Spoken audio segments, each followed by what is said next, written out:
दोस्तों मैं हूं पंकज शर्मा और आप देख रहे हैं आपका अपना यूट्यूब चैनल रियल एनालिस्ट। दोस्तों आज हम बात करेंगे म्यूकस यानी कि आंव के बारे में। कई जो आईबीएस पेशेंट हैं वो म्यूकस आंव की समस्या से सफ़र करते हैं। ठीक है, आईबीएस में उन जब भी वो मोशन के लिए जाते हैं, पोटी के लिए जाते हैं, तो उनकी पोटी में म्यूकस काफ़ी ज़्यादा मात्रा में आता है और काफ़ी ज़्यादा मात्रा में भी आता है। साथ में कई कई बार अगर वो जाते हैं तो उनकी पोटी में म्यूकस आता है।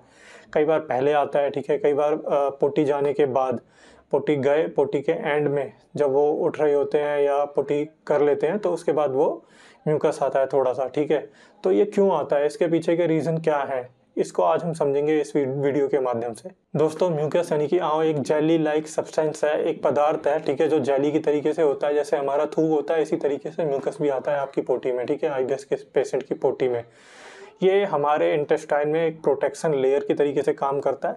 ठीक है, ये कई वजह से आता है। ये बॉडी का एक मैकेनिज्म है, ठीक है, जिसमें आपकी बॉडी म्यूकस को बनाती है, आंव को बनाती है, ताकि इंटेस्टाइन में कोई भी इरिटेशन, इन्फ्लेमेशन अगर हो रही है तो ना हो, और अगर कोई बैक्टीरियल इन्फेक्शन है या अदर जो भी कॉजेज हैं, अभी हम इस वीडियो में समझेंगे कि किन वजह से, तो वो ना हो। ठीक है, उससे उससे बॉडी अपने आप को प्रोटेक्ट करने के लिए म्यूकस बनाती है। जैसे फॉर एग्जांपल आप कभी अगर मिर्च खाते हैं, ठीक है, तो आप देखेंगे आपके मुंह में काफ़ी जलन सी होने लगेगी। सेम आपकी आंतों में भी होती है। तो मुंह में अगर आप मिर्ची मतलब रखी है, खाई है, चबाई है, ठीक है, तो आप देखेंगे जलन हो रही है काफ़ी ज़्यादा। ठीक है, उस जलन के बाद लार बनती है, काफ़ी ज़्यादा लार सी आने लगेगी आपको। वो यही करती है कि भाई अगर कोई भी चीज़ है जो या तो प्रॉब्लम कर रही है, ठीक है, मुंह को यानी कि आपकी बॉडी को दिक्कत कर रही है, या वो पड़ी हुई है, वो घुल नहीं रही है, तो बॉडी में अगर घुल भी नहीं रही है तो भी दिक्कत ही है वो। ठीक है, कुछ प्रॉब्लम कॉज करेगी वो, क्योंकि बॉडी में कोई चीज़ ऐसे तो पड़ी नहीं रहेगी, ना अटक सकती, ना रह सकती, पड़ी भी नहीं रह सकती। और वो अगर उसमें कुछ डैमेज कर रही है तो बॉडी उसे अपने प्रोसेस के माध्यम से, जो भी अगर फूड है तो भाई आपके इंटेस्टाइन, स्टमक में, इंटेस्टाइन में जाके आपके गुदा द्वार से, लैट्रिन के रास्ते वो बाहर आ जाएगा। ठीक है, तो अगर आपने कोई मिर्ची खा ली, आप देखेंगे बहुत ज़्यादा लार सी आने लग जाती है, ऐसा लगता है मुंह जलने लगता है, तो लार बनती है काफ़ी ज़्यादा। उसको फर्दर डैमेज ना करने के लिए, वो भी इट्स अ काइंड ऑफ मतलब म्यूकस तो नहीं बोलेंगे, but it's a kind of mucus. क्यों? क्योंकि वो आपको प्रोटेक्ट करने के लिए आ रही है। टॉफ़ी रखेंगे तो भी लार बन रही होती है। ठीक है, कई आईबीएस पेशेंट को ऐसा बोला जाता है, भाई मुंह सूख रहा है तो इनको एक टॉफ़ी दे दो, ठीक है, ताकि लार बनती रहेगी। क्यों? क्योंकि बॉडी ये करती है कि भाई अगर इनको किसी चीज़ से प्रॉब्लम है तो उसको वो डिज़ोल्व करने की कोशिश करती है, उसे वो ख़त्म करने की कोशिश करती है, उसे वो डैमेज करने की कोशिश करती है, उसे मतलब बाहर निकालने की कोशिश करती है। वैसे ही आइज़ में भी आप देखेंगे कि पानी आता है। ठीक है, अगर कोई कीड़ा, कुछ भी जलन हो गई, कुछ मिर्ची टच कर ली तो वो रेडनेस आएगी, आइज़ में भी पानी आएगा। ऐसे ही इंटेस्टाइन में होता है। ठीक है, उसको बाहर निकालने के लिए आइज़ क्या करती है भाई, मतलब आंसू आने लगते हैं आइज़ में, गीली हो जाती है, वेट हो जाती है, और आप उससे धीरे धीरे करके, ताकि वो कचरा है, कुछ भी है, कीड़ा है, छोटा मोटा कुछ, तो वो बाहर निकालने की कोशिश करती है। वैसे इंटेस्टाइन में भी होता है। तो म्यूकस आना बहुत बड़ी बात नहीं है, लेकिन कंटिन्यू म्यूकस आना रेगुलर बेसिस पे, हर दूसरे दिन, हर दिन, इसका मतलब यही है कि आपकी इंटेस्टाइन थोड़ी सी इन्फ्लेम्ड है। ठीक है, इन्फ्लेम्ड का मतलब है कि थोड़ी सूजी हुई बोल सकते हो आप। ठीक है, थोड़ी इरिटेटेड है, जैसे इरिटेबल बॉल सिंड्रोम है, ऐसे ही आपकी आंतें इरिटेटेड है, इसीलिए इरिटेबल बॉल सिंड्रोम आपको है, आईबीएस है। ठीक है, तो इसके पीछे कई रीज़न हो सकते हैं कि आपकी जो आंतें हैं वो इन्फ्लेम्ड या इरिटेटेड क्यों है। देखिए ये गट और ब्रेन डिसऑर्डर तो है ही। ठीक है, गट और ब्रेन एक्सेस पे लिंक्ड है ये।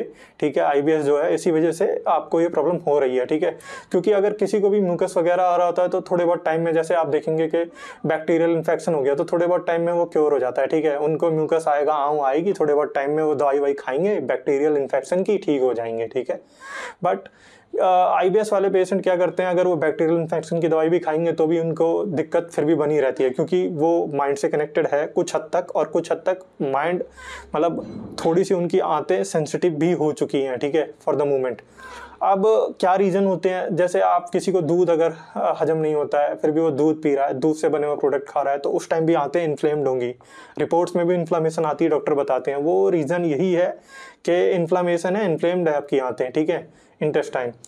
तो अगर दूध हजम नहीं होता है, दूध आपने पी लिया, यानी कि वो आपकी इंटेस्टाइन को इरिटेट कर रहा है तो दोबारा म्यूकस आएगा। मैंने बताया कि इरिटेट जहाँ पे भी करा जाएगा बॉडी को, बॉडी कुछ ना कुछ रिस्पॉन्स में करेगी, अपना मैक्सिमम चलाएगी। तो रिस्पॉन्स करती है बॉडी के भाई म्यूकस रिलीज करती है, क्योंकि उसको अपने आप को क्योर करना है, उसको इन्फ्लामेशन रखनी नहीं है, रेडनेस रखनी नहीं है, जलन रखनी नहीं है, इसीलिए म्यूकस आता है। ठीक है, तो उस केस में होता है दूध पियेंगे, ठीक है, या फिर आप स्पाइसी फूड खाएंगे, जैसे मैंने बताया था मिर्च वगैरह आप मुंह में ही जैसे ही डालते हैं, ठीक है, एक निवाला खा रहे हैं तो उसी में आपको पता लग जाता है बड़ी मिर्ची है, तो मुंह में जलन होने लगती है, वो सलाइवा आने लग जाता है। ठीक है, तो उसी में पता लग जाएगा। तो फिर आप यही कर सकते हैं कि भाई मिर्च कम मिर्च वाला खाएं। दूसरी चीज़ कैफीन, कई लोग जो कॉफ़ी वगैरह पीते हैं, कॉफ़ी भी एक स्टिमुलेटर है, ठीक है, स्टिमुलेट करता है आपके सिस्टम को, आंतों को भी इरिटेट करता है कुछ हद तक, क्योंकि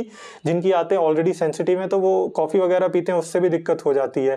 ठीक है, कोई ज़्यादा गर्म चीज़ खा लेते हैं उससे भी दिक्कत होती है लोगों को, या किसी को बैक्टीरियल इन्फेक्शन है तो उस केस में भी उनको दिक्कत होती है। बट अमूमन बैक्टीरियल इन्फेक्शन तो 5, 7, 10 दिन में अपने आप ठीक हो जाता है। ठीक है, और कई सारे रीज़न हो सकते हैं। ठीक है, आपकी बॉडी अगर फाइट और फ्लाइट मोड में चल रही है, ठीक है, आप डिप्रेशन से, एंग्जाइटी से, फियर से और डिफरेंट जो मेंटल डिसऑर्डर्स हैं, कॉम्प्लिकेशंस हैं, उसकी वजह से अगर आप परेशान हो, ओसीडी से, तो भी आपकी बॉडी फ्लाइट और फाइट मोड में जाएगी। उस टाइम आप खाना खा रहे हैं, उस टाइम आपकी बॉडी ऑलरेडी फ्लाइट और फाइट मोड में, उस टाइम वो खाना डाइजेशन के मोड में नहीं है। तो अगर आप खाना खाएंगे तो वो भी आंतों को इरिटेट करेगा। ठीक है, और कई बार एसिडिटी होने लग जाती है बंदों को, ठीक है, ड्यू टू डिप्रेशन, एंग्जाइटी, क्योंकि नींद नहीं आ रही है, कभी जगे हुए हैं, भूख लग रही है, भूख खाना खा नहीं रहे तो जलन करेगी। तो ये सारे रीज़न होते हैं जिनकी वजह से म्यूकस आता है। ठीक है, इसको क्योर करा जा सकता है। इन चीज़ों के बारे में पूरी तरीके से समझ के ही अपने आप को धीरे धीरे क्योर किया। आप जितनी जल्दी इरिटेबल बाउल सिंड्रोम के बारे में समझ जाएंगे ना, उतनी जल्दी आप इसे ठीक कर पाएंगे। और क्योंकि ये गहराई से समझने के बाद, क्योंकि ज़्यादातर जो बंदे होते हैं ना, उनकी सोच तो बहुत ऑलरेडी एक्टिव होती है, काफ़ी ज़्यादा, ठीक है, अच्छी होती है, उनके थॉटफुल होते हैं वो बंदे, ऐसे नहीं कि धीमे। और मैं पहले अपनी वीडियोस में बता चुका हूँ कि एक्टिव होते हैं बंदे, ठीक है, क्रिएटिव होते हैं, काफ़ी ज़्यादा मतलब थॉटफुल होते हैं, विचारशील होते हैं, तो उनको होता है, तो वो समझ सकते हैं आसानी से। और अपने वीडियो के माध्यम से मैं ऐसे बेसिक टर्म्स में समझाना चाहता हूं कि कोई बच्चा भी अगर समझना चाहे तो वो भी आसानी से समझ जाए, तो हम इसे पूरी तरीके से क्योर कर पाएंगे। ठीक है दोस्तों, अगर आपको मेरी ये वीडियो थोड़ी सी भी हेल्पफुल लगी है, आपको लगा है कि मैं आपके आईबीएस की जो प्रॉब्लम है उसमें कुछ भी हेल्प कर पा रहा हूँ, तो प्लीज़ मेरी वीडियो को लाइक कीजिए। ठीक है, कुछ भी अगर आपको इशूज़ है, आप चाहते हैं कि उस इशू पे वीडियो बनाई जाए, तो मेरे को कमेंट कीजिए। ठीक है, कोई भी क्वेश्चन है तो भी कमेंट के माध्यम से आप पूछ सकते हैं। ठीक है, और प्लीज़ मेरे चैनल को सब्सक्राइब कीजिए and thank you for your support.